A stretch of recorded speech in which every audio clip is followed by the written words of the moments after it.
o vento está revolto e o mar não quer se acalmar. No dia de hoje, nesse terceiro domingo, tem algumas coisas que a gente precisa entender no meu modo de ver. Algumas coisas que ficam assim, para mim ficavam confusos. Primeiramente, antes de mais nada, Jesus deixou Nazaré e foi morar em Cafarnaum. Cafarnaum era, segundo a Bíblia, outros lugares, era o lugar de descanso de Jesus e seus discípulos, que fica às margens do mar da Galileia. E ele era como que a luz para aquele povo de Israel, um povo que vivia nas trevas, e as trevas podemos entender na ignorância religiosa, sendo enganado, deixando enganar por outras ideias, outras religiões, que não era a verdadeira vontade de Deus. E Jesus começa a pregar para eles uma pregação exaltando a todos a conversão, a mudança de vida, porque para segui-lo fielmente é necessário renunciar a um modelo de vida para abraçar o modelo apresentado por Jesus. Significa voltar. Conversão significa voltar. Você está indo para o caminho está errado, a estrada a gente pega, sai, contorna, faz a conversão e volta. Ele está fazendo um convite: vocês estão vivendo nas trevas, convertei-vos, voltai para o caminho certo. Jesus é o caminho certo. E nesse evangelho ele chama os 4 primeiros discípulos, primeiros apóstolos, primeiro grupo que Jesus chama. E ele chama Simão Pedro e seu irmão André. O contexto é na beira do mar, eles eram pescadores.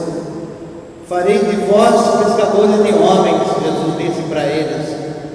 Depois ele chamou mais alguém, Tiago, filho de Zebedeu, seu irmão João, também pescadores. Então o contexto de Jesus é a beira do mar. Ele vivia ali com aquelas pessoas, ele os conhecia, ele sabia muito bem quem ele estava tratando. Era necessário chamar pessoas para segui-lo, porque ele percebeu logo que a ânsia pela libertação era muito grande e era preciso pessoas para ajudar. Então ele começa a formar o seu grupo. Mas o que chama a atenção nesse evangelho, que salta aos olhos para mim, sempre tive um pouco de dificuldade para entender, não é? Esse imediatismo da resposta dos 4 primeiros apóstolos. Jesus faz uma proposta e nos 2 casos eles largam tudo e passam a seguir Jesus imediatamente. Essa palavra imediatamente para mim fica até meio que pesada. Alguns autores falam que é uma loucura, ninguém faz isso, mesmo nos dias de hoje, mas menos ainda, ninguém chega em alguém e fala: olha, me segue que eu vou fazer você feliz. Só se for pessoa doida. Mas tem uma explicação, mesmo que fica difícil para entender. Aquelas pessoas, aquela comunidade estavam cansadas de opressão, cansadas de serem enganadas. O templo naquele período era um fator preponderante, colocava nas costas deles leis pesadas, dificuldades para viver, um monte de regras, domicismo, faz isso, faz aquilo para a salvação. Jesus é a libertação de tantas amarras que eles viviam. Então o imediatismo significa eles viram em Jesus uma perspectiva de vida melhor, e ainda vivendo com Jesus e conhecendo a sua proposta, tudo ficou mais fácil. Daí podemos deduzir: nós vamos seguir Jesus totalmente quando nós conhecemos Jesus de verdade. Eles conheciam Jesus, eles ouviam a palavra, eles estavam atentos à proposta, tiveram a coragem de largar tudo que era dúvida para investir numa vida plena, que é Jesus. Essa é a nossa caminhada, é a minha, de vocês também. Nós queremos seguir Jesus, é preciso conhecê-lo de perto. O melhor caminho para conhecer a palavra é o Evangelho. Chama atenção nessa liturgia de hoje também, para mim, não posso deixar de falar, a segunda leitura da carta de São Paulo aos Coríntios.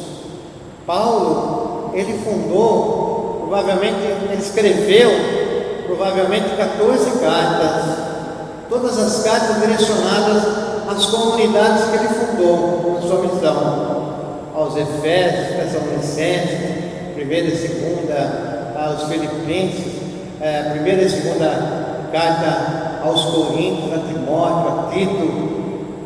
Cada carta ele faz uma exortação, é um pedido de São Paulo, é uma leitura da vida deles. E ele diz aqui a leitura de cada carta de São Paulo aos Coríntios hoje. Paulo com certeza estava numa missão, e alguém que conhecia Paulo, da família de Cloé, uma família que com certeza Paulo vivia, quando estava em Corinto, ele vivia na casa dessas pessoas. Ele saía para evangelizar, voltava, tomava banho, sei lá, comia, dormia ali, era muito bem tratado por eles. Alguém dessa família, conhecendo Paulo, manda alguém avisar Paulo. Alguém pegou um navio lá no porto e falou: avisa Paulo, quando vocês encontrarem, fala com Paulo, liga para ele, toma cuidado, que essa comunidade que ele formou com tanto amor, com tanto carinho, que é a comunidade de Corinto, ela está um pouco desvirtuada, algo de ruim está acontecendo. Existe dentro da comunidade hoje divisões. Uns falam que é de Paulo, outros falam que é de Apolo, outros falam que é de Cefas, e alguém fala: eu sou de Cristo. E aí São Paulo responde para eles: por que vocês estão divididos?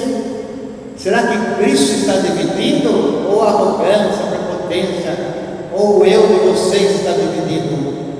Ele fala: por acaso Paulo, Paulo, eu que morri numa cruz?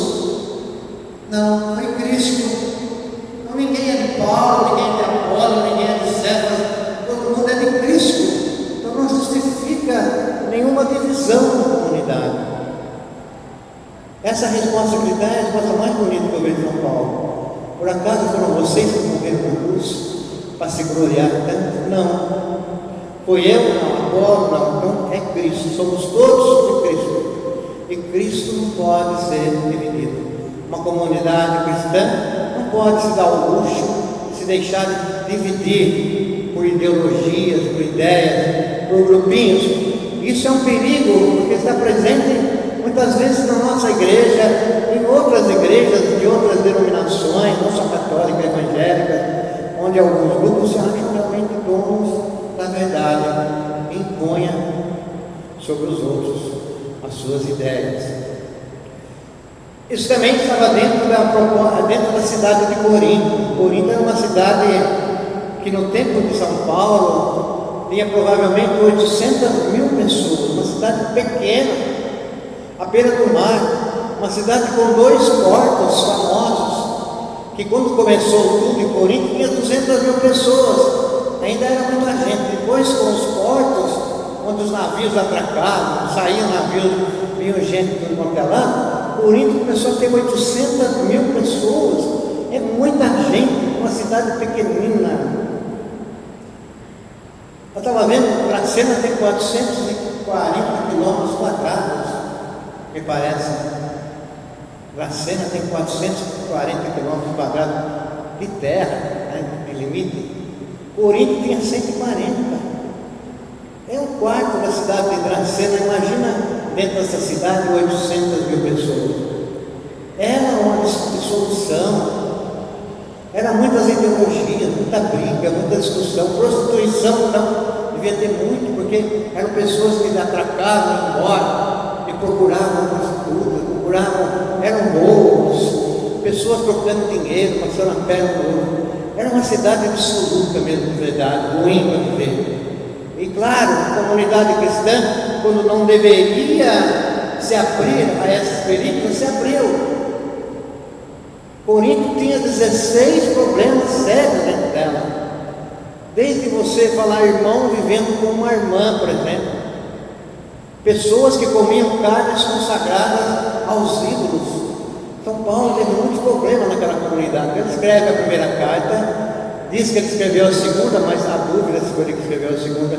Mas a primeira carta valeria a pena a gente ler. Ela reflete muito os nossos perigos.